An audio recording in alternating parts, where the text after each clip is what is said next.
আমার নবীকে আল্লাহ কেমন ভালোবাসেন শুনেন। আল্লাহ রাব্বুল আলামিন দুনিয়ার এই জমিন থেকে শুরু করে 7 আসমান ভেদ করে আরশে আজিম পর্যন্ত নিয়ে গেলেন, জান্নাত জাহান্নাম দেখালেন, আল্লাহর দিদার লাভ করিয়ে ধন্য করালেন।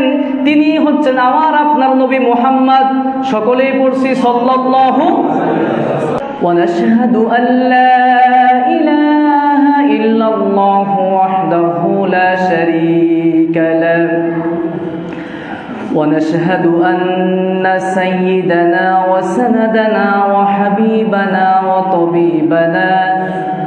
وطبيب قلوبنا وحبيب ربنا محمدا عبد الله ورسوله الذي أرسله الله تعالى بالحق بشيرا ونذيرا وداعيا إلى الله بإذنه وسراجا وقمرا منيرا أما بعد فأعوذ بالله من الشيطان الرجيم بسم الله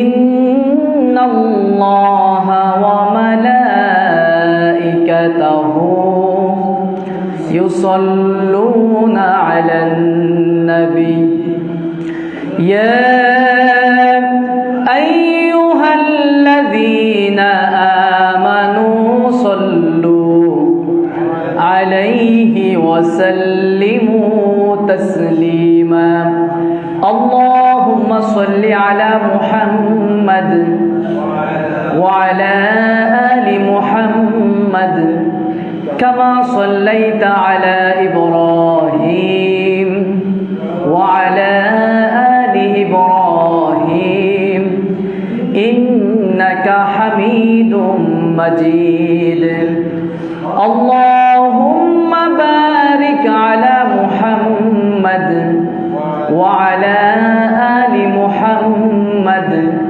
كما باركت على إبراهيم وعلى آل إبراهيم إنك حميد مجيد الحمد لله সমস্ত প্রশংসা মহান রবের দরবারে আদায় করছি, যে মহান মালিক আমাদের সকলকে পৃথিবীর সকল ব্যস্ততাকে উপেক্ষা করে কেবলমাত্র শুধুমাত্র মহান রবের সন্তুষ্টির জন্যেই আমাকে আপনাকে আল্লাহ রব্বুল আলামিনের ঘরে উপস্থিত হওয়ার, সমবেত হওয়ার তৌফিক যে মহান মালিক দান করলেন, সে মহান মালিকের শেখানো ভাষা অনুযায়ী কালিমাতুশ শুকর আদায় করছি। প্রাণবন্ত আওয়াজে সকলেই পড়ছি আলহামদুলিল্লাহ। দরুদ সালাম পেশ করছি সর্বকালের সর্বযুগের সর্বশ্রেষ্ঠ মহামানব সাইয়্যিদুল মুরসালিন রাহমাতুল লিল আলামিন মুহাম্মাদুর রাসূলুল্লাহ সাল্লাল্লাহু আলাইহি ওয়াসাল্লামের প্রতি আমরা সকলে আবারও পড়ছি আল্লাহুম্মা সাল্লি আলাইহি আল্লাহুম্মা বারিক আলাইহি। সম্মানিত মুসল্লিবৃন্দ, রজব মাসের আজ 19 তারিখ অতিবাহিত হচ্ছে। রজব মাসের চাঁদ যখন উঠে নবীজি তখন থেকে একটি দোয়া বেশি বেশি পড়তেন, আল্লাহুম্মা বারিক লানা ফি রজব ওয়া শাবান ওয়া বাল্লিগনা রমাদান। আবারও আমরা সকলেই পড়ি আল্লাহুম্মা বারিক লানা ফি রজব ওয়া শাবান ওয়া বাল্লিগনা রমাদান। যে দোয়াটির অর্থ হচ্ছে রব্বুল আলামিন রজব শাবানে আপনার যত প্রকারের বরকত আছে আপনি আমাদের জন্য বরাদ্দ করে দেন, সুবহানাল্লাহ। এরপরে আমরা যে দোয়াটি পড়তেছি বাল্লিগনা রমাদান, রব্বুল আলামিন রমজান পর্যন্ত আপনি আমাদেরকে পৌঁছিয়ে দেন, পড়ছি আমিন। আমরা রমজান পর্যন্ত পৌঁছতে সকলেই চাই কি চাই না? আল্লাহ আমাদেরকে কবুল করুক, পড়ছি আমিন। প্রিয় ভাইরা আমার, রজব মাসের সবচাইতে যে গ্রহণযোগ্য উল্লেখযোগ্য ঘটনা সেটি হচ্ছে মিরাজুন নবী সাল্লাল্লাহু আলাইহি ওয়াসাল্লাম। আমার আপনার নবী হলেন শ্রেষ্ঠ নবী, সকল নবীদের লিডার, সকল নবীদের ইমাম, সকল নবীদেরকে যিনি নেতৃত্ব দিবেন কিয়ামতের ময়দানে, সেই নবীর নাম হচ্ছেন মুহাম্মাদুর রাসূলুল্লাহ সাল্লাল্লাহু আলাইহি ওয়াসাল্লাম। মেরাজ কবে ঘটেছিল, কোন সনে, কোন তারিখে ঘটেছিল, এটা নিয়ে ইতিহাস বেত্তাদের মধ্যে অনেক মতভেদ আছে। 20টিরও বেশি মত রয়েছে যে কয় তারিখে, কোন মাসে, কোন সনে হয়েছিল। প্রায় 40 জন সাহাবীর বর্ণনাকৃত হাদিস রয়েছে নবীজি সাল্লাল্লাহু আলাইহি ওয়াসাল্লামের যে মেরাজ হয়েছিল। মেরাজ কেন হয়েছিল, মেরাজ কি কারণে হয়েছিল, তার অন্যতম এক্সাম্পল বা উত্তর যেটাই আমরা বলে থাকি না কেন, নবীজি সাল্লাল্লাহু আলাইহি ওয়াসাল্লাম একটা মুহূর্ত তিনি যদি মন খারাপ করে থাকেন, আমার আল্লাহ রব্বুল আলামিন বরদাস্ত করতে পারেন না। সুবহানাল্লাহ। আমার নবীদের চোখের পানি ঝরবে আর আমার আল্লাহ রব্বুল আলামিন সেটা দেখবেন, কোনো পদক্ষেপ সিদ্ধান্ত নেবেন না, এটা কোশ্চেনকালে হতে পারে। আমার নবীজি যখনই মন খারাপ দেখেছেন, আমার আল্লাহ রব্বুল আলামিন এত কিছু সারপ্রাইজ করেছেন, আমার নবীর মন মুহূর্তের মধ্যে সুন্দর হয়ে গিয়েছে। সুবহানাল্লাহ। আমার নবীজির চাচা আবু তালেব, তার ইন্তেকাল হয়ে গেল। নবীজির প্রিয়তমা স্ত্রী আম্মা জান খাদিজাতুল কুবরা রাদিয়াল্লাহু আনহা, তার স্থাবর অস্থাবর তার সব কিছু আমার নবীর জন্য তিনি বরাদ্দ করে দিয়েছেন। সুবহানাল্লাহ। তিনিও ইন্তেকাল করলেন, নবীজি নিঃস্ব হয়ে গেলেন, পৃথিবীতে তাকে দেখার মতো আর কেউ রইল না। কাফের কুফাররা জুলুম আর অত্যাচারের স্টিম রুলার আরো বাড়িয়ে দিল। নবীজি মক্কায় থাকতে পারলেন না, তায়েফে চলে গেলেন। তায়েফে যাওয়ার পরে সেখানেও জুলুম আর নির্যাতন আরো বেশি করা হলো। সেখান থেকে ফেরত আসলেন, নবীজি কি করবেন, দিশেহারা হয়ে যাচ্ছেন, তিনি কোনো কিছু কুল কিনারা খুঁজে পাচ্ছেন না। আমার নবীকে আমার আল্লাহ রব্বুল আলামিন কিভাবে খুশি করবেন? আমার আল্লাহ রব্বুল আলামিন সেই ধুলির ধরা থেকে শুরু করে 7 আসমান ভেদ করে আল্লাহর সান্নিধ্যে নিয়ে গিয়ে আল্লাহ রব্বুল আলামিন আল্লাহর দিদার লাভ করালেন। সুবহানাল্লাহ। পৃথিবীর অন্যান্য কোনো নবী এবং রসুলগণকে আল্লাহ রব্বুল আলামিন আকাশের উপরে কোনো মেরাজ কিংবা কোনো ধরনের অলৌকিক ঘটনা মুআজিজা ঘটিয়েছেন? কথা বলতে হবে, ঘটিয়েছেন? কিন্তু আমার নবীকে আল্লাহ কেমন ভালোবাসেন! সুবহানাল্লাহ। আল্লাহ রব্বুল আলামিন এই পৃথিবীতে যত নবী এবং রসুলগণ পাঠিয়েছেন, সকল নবী এবং রসুলগণকে আল্লাহ রব্বুল আলামিন অল্প হোক বেশি হোক মুআজিজা দান করেছিলেন।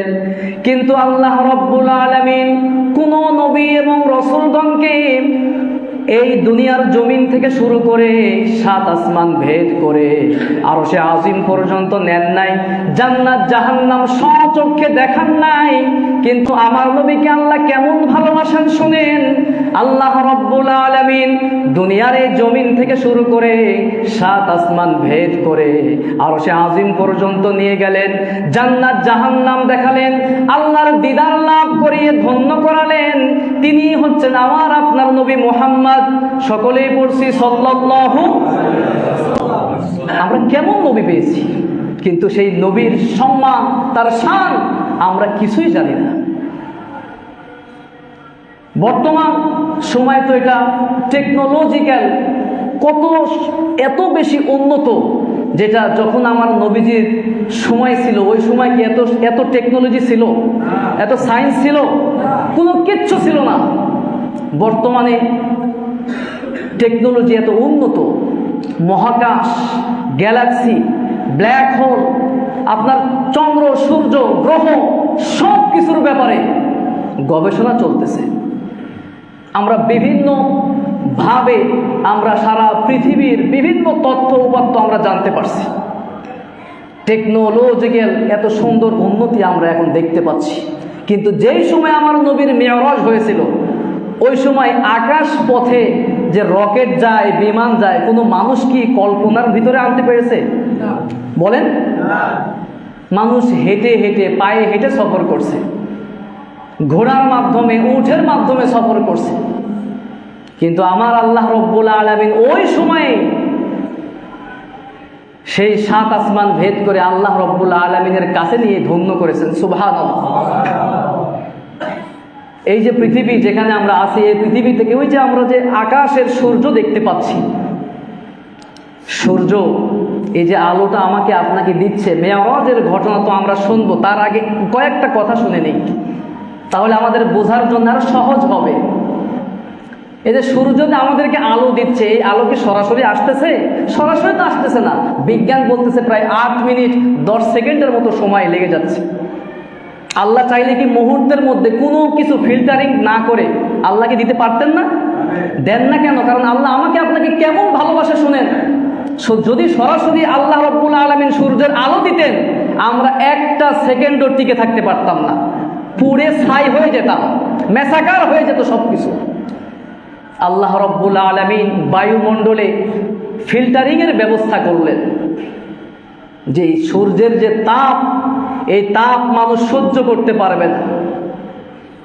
মানুষকে যদি সূর্যের তাপ সরাসরি আল্লাহ রাব্বুল আলামিন দিতেন, মানুষ একটা সেকেন্ডও টিকে থাকতে পারতো না, সব শেষ হয়ে যেত।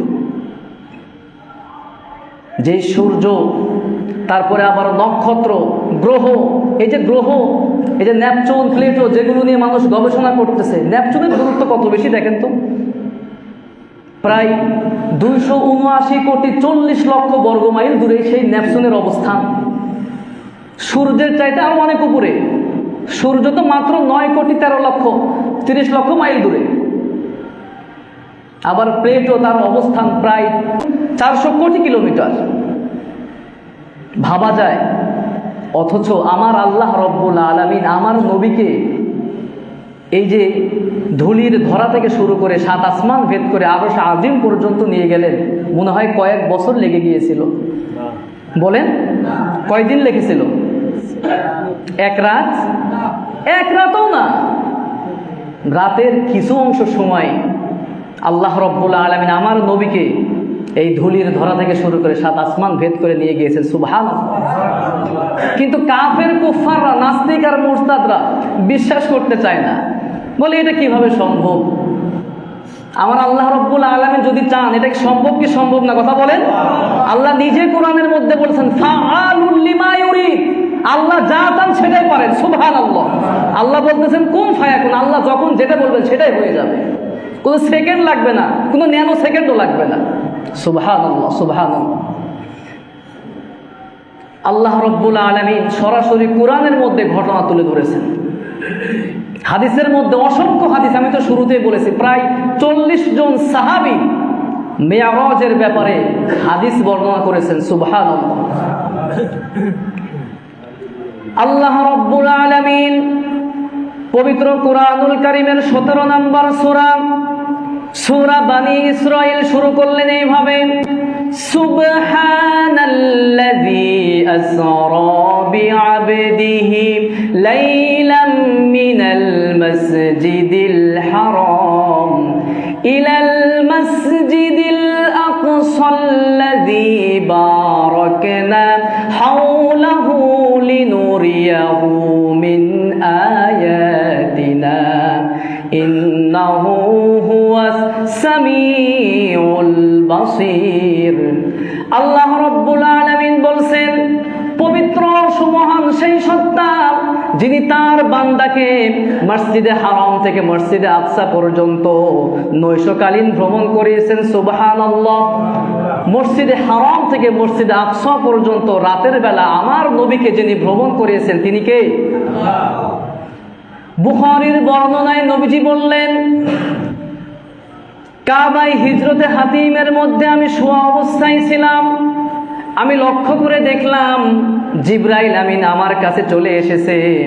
বিশ্বনবী সাল্লাল্লাহু আলাইহি ওয়াসাল্লাম বলছেন, জিবরাইল আমিন আসার পরে আমি লক্ষ্য করে দেখলাম তার সাথে একটা বাহন ছিল, আর জিবরাইল আমিন আসার পরে আমাকে চিৎ করে শুইয়ে দিলেন। বুখারীর বর্ণনায় নবীজি এইভাবে বলেছেন, ফাস্তাখরাজা কলবি, আমাকে চিৎ করে শুইয়ে দেওয়ার পরে আমার বুকটা জিবরাইল আমিন ছিঁড়ে ফেললো। বুকের ভেতর থেকে আমার যেই হৃৎপিণ্ড ছিল সেই হৃৎপিণ্ডটা বের করে আনলো। এরপরে নবীজি বলছেন, ফাউতিতু বিতাসতিম বিযাহাবিম মামলুআতিন ঈমানা, এরপরে আমার সামনে একটা স্বর্ণের পাত্র নিয়ে আসা হলো। বিশ্ব নবী বললেন ফাগুসিলা কলবি বিমাই জামজাম, আমার যে কল্প রয়েছে, হৃৎপিণ্ড রয়েছে, সেই কল্পটাকে জামজামের পবিত্র পানি দিয়ে জিবরাইল আমিন ধুয়ে ফেললো, পরিষ্কার করলো। সুবহানাল্লাহ। এরপরে নবীজি বলছেন সুম্মা হুশিয়া, এরপরে ওই যে স্বর্ণের যে পাত্র রয়েছে, স্বর্ণের যে পাত্র রয়েছিল সেই স্বর্ণের পাত্র দিয়ে হিকমত দিয়ে পরিপূর্ণরূপে আমার কলবটাকে পরিপূর্ণভাবে সুন্দর করে আবার পুনরায় সেই জায়গার মধ্যে যথাস্থানে রেখে দিল। সুবহানাল্লাহ। এরপরে নবীজি বলছেন সুম্মা উতিতু বিদাব্বাতিন, এমন একটি বাহনের উপর, এমন একটি প্রাণীর উপর আমি আরোহণ করলাম, যেই বাহনটা দুনাল বাগল ও ফাওকাল হিমার আবয়াব, যেই হিমারটা, যেই প্রাণীটা ছিল খচ্চরের চাইতেও ছোট, হিমারের চাইতে, গাধার চাইতেও বড়, যার রংটা ছিল ধবধবে সাদা। বোরাকের বর্ণনা নবীজি দিচ্ছেন। সেই বোরাকের উপর বিশ্বনবী চড়ে বসলেন।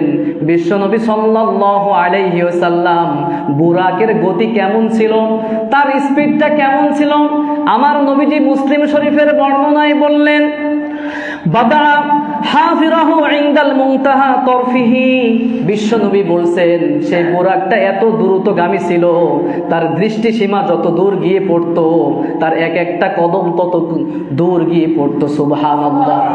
আমাদের যদি তাকাই কত মাইল আমরা দেখতে পাবো, আমাদের দৃষ্টিসীমা কত দূর যাবে। তো আমার নবীজি বলতেছেন যে বোরাকে আমি আরোহণ করেছিলাম, ওই বোরাক স্পিডটা কেমন ছিল আমি আপনি বলা লাগবে না, নবীজি বলতেছেন যে ওই বোরাকের দৃষ্টিসীমা যতদূর গিয়ে পড়তো ততদূর গিয়ে একটা করে কদম তার পড়তো। সুবহানাল্লাহ। এত স্পিড না হলে, এত অল্প সময়ে যেটা সম্ভব ছিল, কথা বলেন, করে দিয়েছেন কে? এরপরে নবীজি সাল্লাল্লাহু আলাইহি ওয়াসাল্লাম বলছেন ফারাকিবতুহু হাত্তা আতাইতু বাইতুল মুকাদ্দাস, এরপরে সেই বোরাকের উপর আমি আরোহণ করে বাইতুল মুকাদ্দাস পর্যন্ত চলে গেলাম। ফারাবাতুহু বিল হালকাতিল্লাতি ইয়ারবিতু বিহিল আম্বিয়া, এবং বাইতুল মুকাদ্দাসে যাওয়ার পরে যেই খুঁটির মধ্যে অন্যান্য নবীরা তাদের বাহনটা বেঁধে রাখতো, সেই খুঁটির মধ্যেই আমি নবীজি সাল্লাল্লাহু আলাইহি ওয়াসাল্লাম বোরাকের সেই বাহনটা আমি সেখানে বাঁধলাম। সুবহানাল্লাহ। নবীজি বলছেন সুম্মা দাখালতুল মসজিদ, মসজিদের মধ্যে প্রবেশ করলাম। মসজিদে প্রবেশ করার পরে ফিলিস্তিনের বাইতুল মুকাদ্দাসে আমার নবীজি যখন প্রবেশ করলেন, আল্লাহ রাব্বুল আলামিন এই পৃথিবীর সকল নবী এবং রাসূলগণকে হাজির করলেন।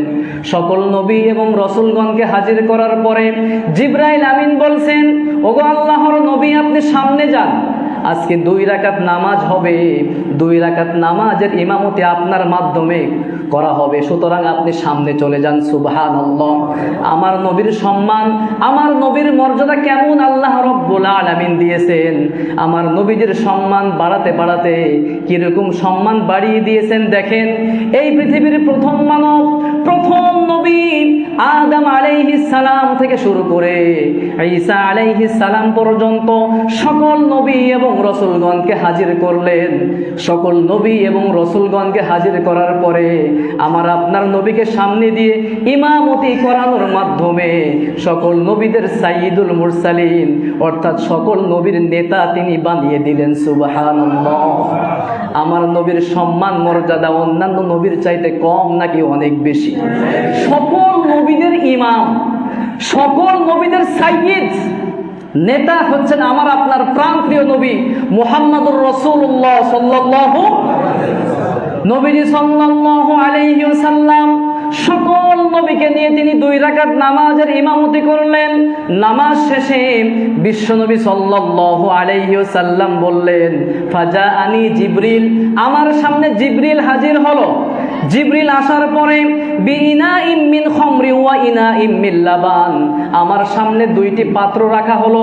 একটা পাত্র দুধের পাত্র, আর একটা পাত্র হচ্ছে মদের পাত্র। এই 2টি পাত্র রাখার পরে জিবরাইল আমিন আমাকে তিনি বললেন, ওগো আল্লাহর নবী, এই 2টি পাত্রের মধ্যে যে কোনো একটি পাত্র আপনি গ্রহণ করুন। বিশ্ব নবী বললেন, ফাখতারতুল লাবান, যেই পাত্রের মধ্যে দুধ ছিল, ওই পাত্রটাই আমি নবীজি গ্রহণ করলাম। এরপরে জিবরাইল আমিন বলতেছেন, ওগো আল্লাহর রাসূল, ইখতারতাল ফিতরা, আপনি তো আপনার স্বভাবজাতটাই গ্রহণ করেছেন, সুবহানাল্লাহ। আজ যদি যেই পাত্রের মধ্যে মদ ছিল ওই পাত্রটা যদি আপনি গ্রহণ করতেন, তাহলে আপনার উম্মতেরা ধ্বংস হয়ে যেত, আপনার উম্মতেরা হেদায়েত প্রাপ্ত হতো না। যেহেতু আপনি দুধের পাত্র গ্রহণ করেছেন, কিয়ামত পর্যন্ত আপনার উম্মতের একটি দল হেদায়েতের পথে পরিচালিত থাকবে, সুবহানাল্লাহ। আমরা আমার নবী সাল্লাল্লাহু আলাইহি ওয়াসাল্লাম, আমাদের নবী সাল্লাল্লাহু আলাইহি ওয়াসাল্লামের স্বভাবজাত দুধটাকে গ্রহণ করেছিলেন, এবং জিবরাইল আমিন বলতেছেন কিয়ামত পর্যন্ত আপনার উম্মতের একটা দল হেদায়েতের উপর অবিচল থাকতে পারবে, সুবহানাল্লাহ। আমার নবীজি সাল্লাল্লাহু আলাইহি ওয়াসাল্লামকে নিয়ে জিবরাইল আমিন মক্কা থেকে বাইতুল মুকাদ্দাস পর্যন্ত আসলেন। এই যে সফর, এই সফরটাকে কোরআনের ভাষায় বলা হচ্ছে ইসরা। এটার নাম কি? ইসরা। মেরাজ মূলত এখনো শুরু হয় নাই, মেরাজ শুরু এখন থেকে হবে, বাইতুল মুকাদ্দাসের পরবর্তী সফর। মেরাজ শব্দের অর্থই তো উপরের দিকে গমন করা। মেরাজ শব্দের অর্থ কি? ঊর্ধ্বগমন, উপরের দিকে উঠা। নবীজি সাল্লাল্লাহু আলাইহি ওয়াসাল্লাম জিবরাইল আমিনকে সঙ্গে নিয়ে এবার প্রথম আসমানে পৌঁছালেন। গেট এখনো বন্ধ। জিবরাইল আমিন বলতেছেন গেটটাকে খুলে দাও। ভিতরের ফেরেশতা বলতেছে কেন খুলবো, আপনি কে? জিবরাইল আমিন বলতেছে আমি হলাম জিবরাইল। আপনার সাথে কে? আমার সাথে এমন একজন নবী আছেন যার সম্মান, যার মর্যাদা আল্লাহর পরে আল্লাহ দান করে ধন্য করেছেন, সুবহানাল্লাহ। দরজাটা ওপেন করে দেওয়া হলো। দরজা খোলার পরে প্রথম আসমানে বিশ্বনবী সাল্লাল্লাহু আলাইহি ওয়াসাল্লাম আমাদের আদি পিতা আদম আলাইহিস সালামের সঙ্গে সাক্ষাৎ করলেন। দ্বিতীয় আসমানে চলে গেলেন। দ্বিতীয় আসমানে যাওয়ার পরে সাইয়েদনা ঈসা এবং ইয়াহইয়া আলাইহিমাস সালামের সঙ্গে সাক্ষাৎ হলো। তৃতীয় আসমানে ইউসুফ আলাইহিস সালামের সঙ্গে সাক্ষাৎ। চতুর্থ আসমানে ইদ্রিস আলাইহিস সালামের সঙ্গে। পঞ্চম আসমানে হারুন আলাইহিস সালামের সঙ্গে। আর ষষ্ঠ আসমানে মূসা আলাইহিস সালামের সঙ্গে সাক্ষাৎ করে তিনি যখন সামনের দিকে যাবেন, মূসা আলাইহিস সালাম কাঁদতে শুরু করলেন। মূসা আলাইহিস সালামকে কান্না অবস্থায় দেখে বিশ্ব নবী বললেন কি ব্যাপার, আপনি হলেন জলিলুল কদর একজন নবী, আপনি কেন কান্না করছেন? তখন মূসা নবী বললেন আমি তো এই জন্যে কান্না করছি, আপনি এসেছেন সবার পরে, কিন্তু আপনার সম্মান, আপনার মর্যাদা অন্যান্য নবীর চাইতে বেশি। শুধু তাই নয়, আমার কান্নার অন্যতম কারণ হলো আপনার উম্মতেরা সবার পরে এসেছে, কিন্তু কিয়ামতের ময়দানে আপনার উম্মতেরা সকল উম্মতকে পিছনে ফেলে জান্নাতের মধ্যে সবার আগে ঢুকবে, সুবহানাল্লাহ। এই জন্যে তো এই আফসোসে তো আমি কান্না করছি। আমার ভাইয়েরা বলেন তো দেখি, আমরা শেষ নবীর উম্মত হওয়ায় আমাদের লাভ নাকি লস হয়েছে? জোরে বলেন, কই লাভ হয়েছে? আমরা তো নামাজ পড়ি না ভাই। নবীর উম্মত হওয়া যেভাবে হওয়া দরকার ছিল সেভাবে তো আমরা হতে পারি নাই। খুব সংক্ষেপে শর্টকাটে আমি কথাগুলো বলে যাচ্ছি, ইতিহাস বহু লম্বা। নবীজি সাল্লাল্লাহু আলাইহি ওয়াসাল্লাম এরপরে সপ্তম আসমানে চলে গেলেন। যাওয়ার পরে তিনি লক্ষ্য করে দেখছেন আমাদের জাতির পিতা ইব্রাহিম আলাইহিস সালাম বাইতুল মামুরের সঙ্গে হেলান দিয়ে বসে আছেন। বাইতুল মামুর এটা হচ্ছে ফেরেশতাদের কিবলা। কাদের কিবলা? আমাদের কিবলার নাম কি? আমাদের কিবলার নাম কি? সবাই বলতে পারলেন আমাদের কিবলার নাম কি? কারণ আমরা অনেকে জানিও না, তো খালি পশ্চিম দিকে সেজদা দেওয়া লাগে, সেজদা দেই। দুঃখজনক হলেও সত্য, শুনতে খারাপ লাগলে এটাই সত্য, আমরা জানি না। আমরা আমাদের নবীজির নামটা পর্যন্ত অনেকেই জানি না। আফসোস, শুধুমাত্র নামে মুসলমান। আমাদের একটা কর্মসূচিও, মুসলমানদের কর্মসূচি এখনো সম্পূর্ণ হতে পারে নাই। আফসোস। মুসলমানদের কেবলা নাম কি? কাবা শরীফ, বাইতুল্লাহ, বাইতুল আতিক। আমার ভাইয়েরা, আর ফেরেশতাদের কিবলা, ফেরেশতাদের কিবলার নাম হচ্ছে বাইতুল, জোরে বলেন, শিখে যান। সপ্তাহের একটা মাত্র ক্লাস আমাদের, আমরা আম জনতা যারা আছি, সপ্তাহের জুমার দিন, এটা সাধারণভাবে উড়িয়ে দিলে ভাই ভুল হবে। সপ্তাহের একটা ক্লাস, এটা খুবই গুরুত্বপূর্ণ আমার আপনার জন্য। আমাদের যে কাবা, সারা পৃথিবীর সেন্টার, সারা পৃথিবীর মাঝখানে অবস্থিত, ঠিক কিনা কথা বলেন? তো ওই মাঝামাঝি অবস্থায় 7 আসমানে বরাবর উপরে যেই বাইতুল মামুর আছে সেটা হচ্ছে ফেরেশতাদের কিবলা। কাদের কিবলা? ফেরেশতাদের কিবলা। নবী সাল্লাল্লাহু আলাইহি ওয়াসাল্লাম বলেছেন ওই কিবলায়, ফেরেশতাদের কিবলায় ফেরেশতারা সব সময় 70,000 করে ফেরেশতারা তাওয়াফ করতেছে। সুবহানাল্লাহ। যে ফেরেশতা একবার তাওয়াফ করার সুযোগ পাইছে, কিয়ামত পর্যন্ত দ্বিতীয়বার সুযোগ পাবে? আল্লাহর কতগুলো ফেরেশতা আপনি কোনো সময় চিন্তা করতে পারছেন? সুবহানাল্লাহ, সুবহানাল্লাহ। আল্লাহ রাব্বুল আলামিন সব কিছু সেটআপ দিয়ে রাখছেন, সব কিছু করে রাখছেন। বিশেষ করে ফেরেশতা কি পরিমাণ আল্লাহ রাব্বুল আলামিন সৃষ্টি করেছেন, এটা নিয়েও যদি আমি আপনি গবেষণা করি, আল্লাহর প্রত্যেকটা মুহূর্তে আল্লাহর শুকরিয়া, আল্লাহর শুকুর গুজার বান্দা হতে বাধ্য হয়ে যাবেন। সুবহানাল্লাহ। নবীজি সাল্লাল্লাহু আলাইহি ওয়াসাল্লাম বলছেন, এরপরে সামনের দিকে আমাকে নেওয়া হচ্ছে, সামনে সিদরাতুল মুনতাহা পাড়ি দিলাম। আল্লাহ রাব্বুল আলামিন আমাকে তার সান্নিধ্যে নিয়ে গেলেন। সান্নিধ্যে নিয়ে যাওয়ার পরে রব্বুল আলামিন জান্নাত জাহান্নাম দেখালেন।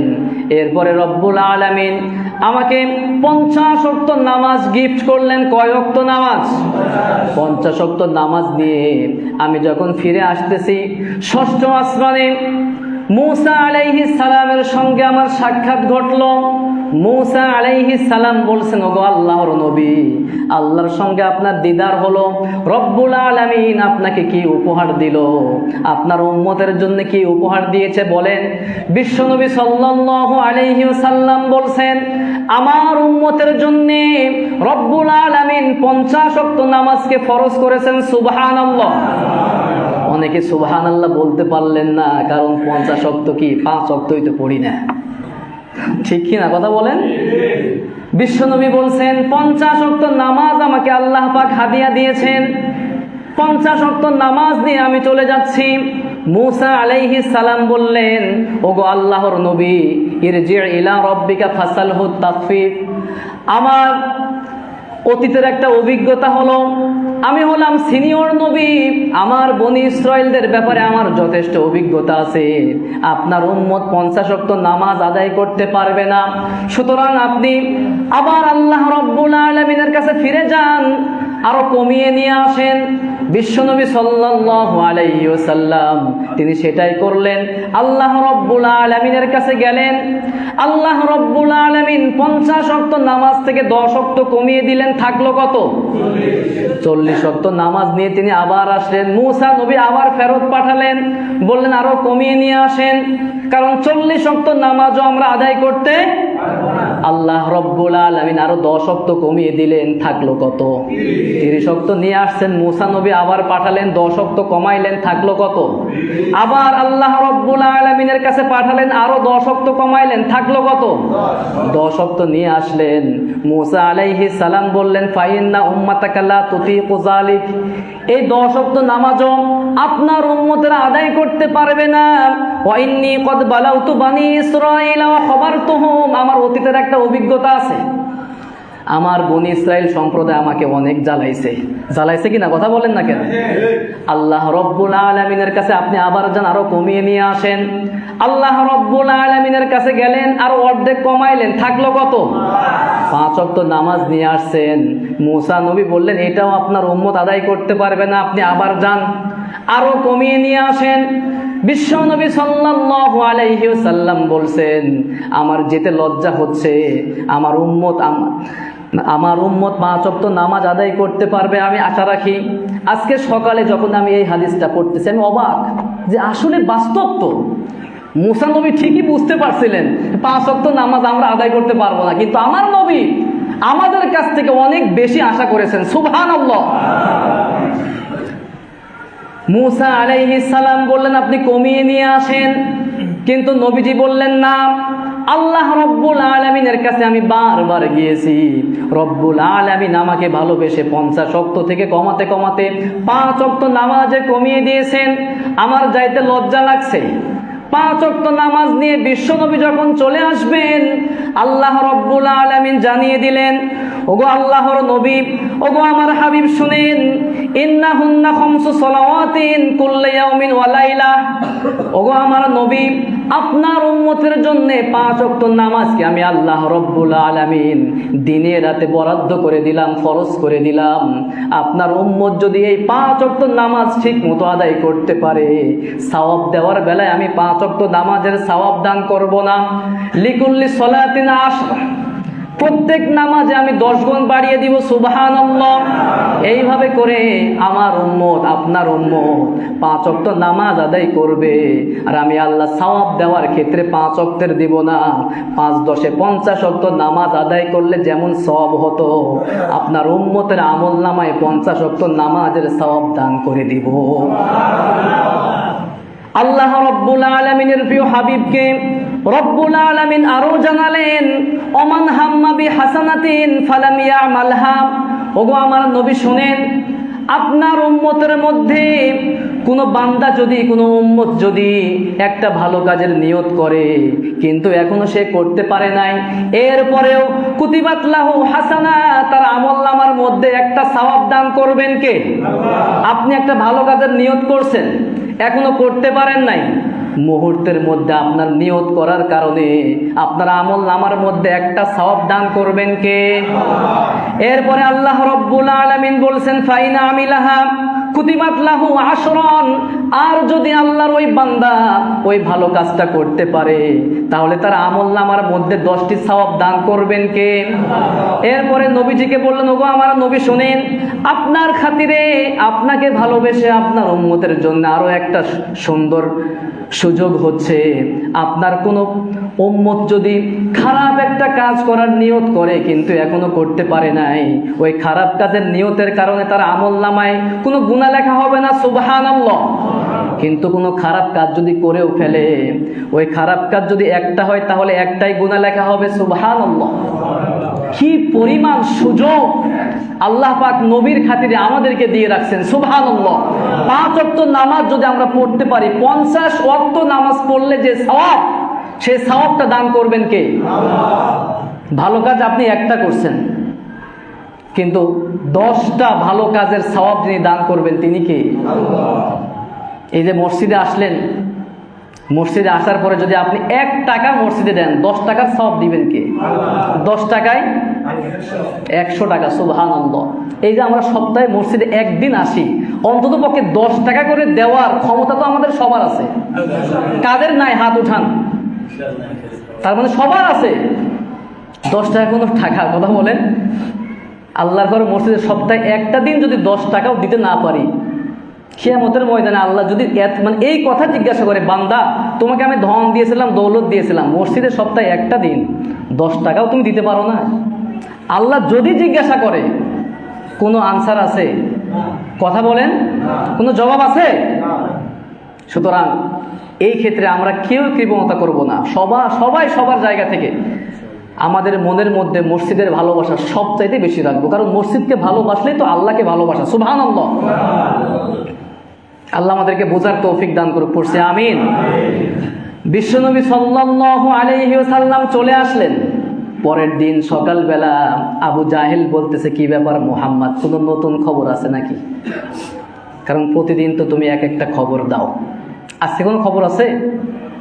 নবী মুহাম্মদুর রাসূলুল্লাহ সাল্লাল্লাহু আলাইহি ওয়াসাল্লাম বলছেন, অবশ্যই আছে। মানে আজকের এই রাতে আমি বিশ্বনবী মুহাম্মদুর রাসূলুল্লাহ সাল্লাল্লাহু আলাইহি ওয়াসাল্লামকে আল্লাহ রাব্বুল আলামিন মক্কাতুল মুকাররমা থেকে বাইতুল মুকাদ্দাস পর্যন্ত সফর করিয়েছেন, ভ্রমণ করিয়েছেন। সেই বাইতুল মুকাদ্দাস থেকে 7 আসমান ভেদ করে আরশে আজিম পর্যন্ত নিয়েছেন, জান্নাত জাহান্নাম স্বচক্ষে দেখিয়েছেন, সুবহানাল্লাহ। আবু জাহেল তো মাথা নষ্ট, বলে কি, মুহাম্মদ তুমি কি সত্যি বলতেছো? তুমি কি সবার সামনে বলতে পারবা? অবশ্যই। আমি কেন বলতে পারবো না, সবার সামনে বলতে পারবো। আমি সবাইকে বলে দিই, বলো তুমি। একটা জিনিস মনে রাখবেন, ইসলামের ইতিহাস যদি আপনি পড়েন দেখতে পাবেন, ইসলামের প্রচার প্রসার অপপ্রচারের মাধ্যমে অনেক হয়েছে। কাফের কুফার ওই যে ঘটনা সামনে আসলে ইনশাল্লাহ আমি বলবো, আমার নবীজি সাল্লাল্লাহু আলাইহি ওয়াসাল্লামকে ওই কাফের কুফাররা পথে পথে পথে পথে তারা তাদের নেতা কর্মীদেরকে লাগিয়ে রাখছিল যে হজ করতে যারাই আসবে, ব্যবসা করতে যারাই আসবে, সবার কানে এটা পৌঁছে দাও যে ওই জায়গায় পাগল আছে, খবরদার তোমরা যেও না। দেখা গেছে তাদের অপপ্রচারের মাধ্যমে যখন শুনছে মানুষ যে কি ব্যাপার, ওই জায়গায় পাগল আছে, যেতে মানা করে, এমন কথা তো আগে জীবনে শুনি নাই। পাগল এত সুন্দর সুন্দর কথা বলে, এই জন্য যাওয়া যাবে না। মনের মধ্যে খটকা গিয়েছে যে নবীজির আচার ব্যবহার ভালোবাসা দেখে তারা ওই সময় কালেমা পড়ে মুসলমান হয়ে গিয়েছে। এদের অপপ্রচারে ইসলামকে আল্লাহ আরো বেশি প্রচার করে দিয়েছে। সুবহানাল্লাহ। আমার ভাইয়েরা, যখন নবীজি এই কথা বললেন, আবু জাহেল তো এবার খবর একটা পাইছে, গোটা মক্কার মধ্যে অলিতে গলিতে শুরু করছে যে তোমরা কি জানো নবী মুহাম্মদ কি বলতেছে? আবু বকরকে কাছে পাইছে, আবু বকর তোমার বন্ধু এমন কথা বলতেছে, আজকে রাতে নাকি এই এই ঘটনা ঘটছে। কয় তাই নাকি? কয় হ্যাঁ। আমার নবী যদি এই কথা বলে থাকে অবশ্যই সত্য বলেছেন। সুবহানাল্লাহ। আবু বকর রাদিয়াল্লাহু আনহু দৌড়ে আসলেন, নবীজির কাছে এসে বলতেছেন, ইয়া রাসূলুল্লাহ, আপনার ব্যাপারে আবু জাহেল এই কথা বলতেছে। আবু বকর রাদিয়াল্লাহু আনহুকে নবীজি বললেন, আবু বকর তোমার কি বিশ্বাস হয় নাই? আবু বকর রাদিয়াল্লাহু আনহু বলছেন, ইয়া রাসূলুল্লাহ, আমার বিশ্বাস হয়েছে, আমার দিলের মধ্যে এই কথা গেঁথেও গিয়েছে। সুবহানাল্লাহ। নবীজি বললেন, আবু বকর তুমি এতদিন পর্যন্ত আবু বকর ছিলে, আজ পর্যন্ত শুধু আবু বকর না, আজ থেকে তুমি সিদ্দিক। সুবহানাল্লাহ। আজ থেকে তুমি সত্যবাদী, আবু বকর সিদ্দিক। সুবহানাল্লাহ। কাফের কুফাররা এসে নবীজিকে ধরছে, ধরার পরে বলতেছে, নবী তুমি যদি সত্যি নবী হয়ে থাকো, তুমি যদি আজকে সফর করেই থাকো, আচ্ছা বলো তো দেখি বাইতুল মুকাদ্দাসে কয়টা জানালা আছে, কয়টা দরজা আছে, বলো তো দেখি। আচ্ছা বলেন। আমার নবীজি রাতের বেলা সফর করছেন, তিনি কি ওই বাইতুল মুকাদ্দাসে কয়টা জানালা আছে, দরজা আছে, এটা কি গুনতে গিয়েছিলেন? নবীজি সাল্লাল্লাহু আলাইহি ওয়াসাল্লাম তো চুপ। আল্লাহ রাব্বুল আলামিন বলছেন, আমার নবী আপনি টেনশন করবেন না, আমি আপনার চোখের সামনে বাইতুল মুকাদ্দাসকে মেলে ধরলাম, আপনি দেখে দেখে দেখে দেখে ওই কাফের কুফফারদেরকে জবাব দিয়ে দেন। সুবহানাল্লাহ। এবার এরপরে ওটা তো অবাক হয়ে গেছে, কি ব্যাপারে, কেমনে কি? আবু জাহেল বলতেছে, যেখানে আমার যাইতে লাগে 1 মাস, আসতে লাগে 1 মাস, তুমি মুহূর্তের মধ্যে কেমনে গেলা? নবীজি বললেন, প্রমাণ নাম্বার 2 নাম্বার প্রমাণ তোমরা গ্রহণ করো। আমি যখন রাতের বেলা ঊর্ধ্বাকাশে আমি উপরের দিকে উঠতেছিলাম, আমি দেখতে পাচ্ছিলাম মক্কার একটা কাফেলা উট হারিয়ে ফেলে তারা তন্ন তন্ন করে খুঁজতেছিল উট কোথায়। আমি নবীজি আওয়াজ দিয়ে বলছিলাম, অমুক জায়গায় উট আছে। সুবহানাল্লাহ। তারা এই সময় মক্কার মধ্যে তারা উপস্থিত হবে, তোমরা তাদেরকে জিজ্ঞাসা করো। তারা যখন আসলো, জিজ্ঞাসা করলো সত্যি সবকিছু, যে হ্যাঁ আমরা উপর থেকে আওয়াজ পেয়েছিলাম। নবীজি বলছেন, ওই আওয়াজটা আমি নবীজি দিয়েছিলাম। সুবহানাল্লাহ। কিন্তু ওই যে কথায় আছে না, যত যা কিছুই আপনি বুঝান, যাদের অন্তরের মধ্যে আল্লাহ মোহর মেরে দিয়েছেন তাদেরকে যুক্তি দিয়ে দলিল দিয়ে বোঝানো সম্ভব? আবু জাহেল, উতবা, সাইবা তারা মরে গেছে, শেষ হয়ে গেছে। বিষয়টা কেমন? তাদের উত্তরসূরিরা কিয়ামত পর্যন্ত থাকবে। কোরআনের কথা বলা হলে, নবীজির সুন্নাহের কথা বলা হলে দেখবেন এক শ্রেণীর মানুষদের জ্বালাপোড়া শুরু হয়ে যায়। অনেক মুসলমান আছে, অনেক নামধারী মুসলমান, অন্তরের মধ্যে মোহর মারা আছে, মানে গুনাহ করতে করতে করতে করতে অন্তরটা কালো হয়ে গেছে। এর আগে তো আমি অন্তর কালোর একটা ওয়াজ করছিলাম। তখন দেখবেন ভালো কথা ভালো লাগবে না, নামাজের কথা ভালো লাগবে না, মসজিদের কথা ভালো লাগবে না, অনেক টাকা পয়সা আছে, মসজিদে খরচ করতে ভালো লাগবে না, তাহলে ওই কবুলিয়ত তো নাই। আপনি কি মনে করছেন এই যে মসজিদে আপনি আসলেন, আপনি কি নিজের শক্তিতে আসছেন? জোরে বলেন না কেন? আনাইছেন কে? আপনার যে লক্ষ লক্ষ কোটি কোটি টাকা ব্যাংক ব্যালেন্স আছে, আপনি ইচ্ছা করলে কি এই মসজিদের টাইলসের কাজে, মসজিদের বিভিন্ন কাজে ব্যয় করতে পারবেন? আল্লাহ যদি না চান। এই যে মাঝখানে ভূমিকম্প হলো, আপনার টাকা পয়সা অনেক ছিল, ব্যাংক ব্যালেন্সে পড়েছিল, আপনার 10 তলা 20 তলা বিল্ডিং, আল্লাহ চাইলে মুহূর্তে কি সবকিছু একদম শেষ করতে পারতেন কিনা? কিন্তু এরপরে আমাদের অন্তর গলে না, আমাদের অন্তরের মধ্যে আল্লাহর ভয় নাই। আল্লাহ রব্বুল আলামিন আমাকে আপনাকে মেরাজের রজনীতে নামাজটাকে আল্লাহ ফরজ করে দিলেন। এই পৃথিবীর মধ্যে আল্লাহ ইসলামে যত বিধান দিয়েছেন, সকল বিধান আল্লাহ রব্বুল আলামিন জিবরাইল আমিনকে প্রেরণ করে দুনিয়াতে আল্লাহ রব্বুল আলামিন নাজিল করেছেন, সুবহানাল্লাহ। কিন্তু এই যে একমাত্র নামাজ, যে নামাজ ফরজ করতে আল্লাহ রব্বুল আলামিন জিবরাইল আমিনকে দুনিয়াতে পাঠান নাই, স্বয়ং আমার নবীকে আল্লাহ রব্বুল আলামিন তার নিজের সান্নিধ্যে নিয়ে গিয়ে এই নামাজ নামক গিফট করেছেন, সুবহানাল্লাহ। আবার নবীজি হাদিসের মধ্যে ঘোষণা করেছেন, আস-সালাতু হিয়া রাসুল ইবাদা, নামাজ হচ্ছে সকল ইবাদতের মূল, সকল ইবাদতের মাথা। আপনার বডির মধ্যে যদি আপনার মাথা না থাকে, ওই বডির চালানোর দাম আছে? আপনার যে আপনি বলতেছেন আপনি ইমানদার, আপনার নামাজ নাই, আপনার কিচ্ছু নাই। সুতরাং নামাজ ছাড়া কশিনকালেও মুমিন দাবি করা এটা মূর্খতা ছাড়া আর কিচ্ছু। নবীজি সাল্লাল্লাহু আলাইহি ওয়াসাল্লাম কি চমৎকার করে বলেছেন, আস-সালাতু মিফতাহুল জান্নাহ।